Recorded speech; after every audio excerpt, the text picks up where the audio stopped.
Deep in the corners of the forest, where few barely penetrate, lies a creature that sends shivers down the spines of even the bravest souls.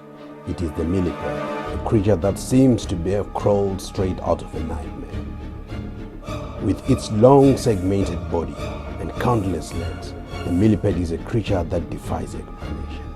It moves with an eerie grace, its legs undiluted, in a wave-like motion as it navigates the forest floor.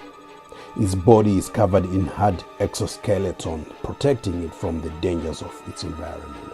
But it's not just its appearance that makes the millipede so terrifying.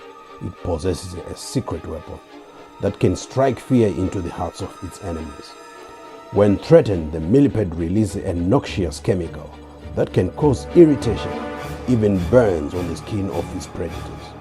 This defense mechanism is a potent reminder that the millipede is not to be trifled with. But what drives this creature to be so fearsome? What purpose does this terrifying appearance serve? The answer lies in its diet. The millipede is a scavenger.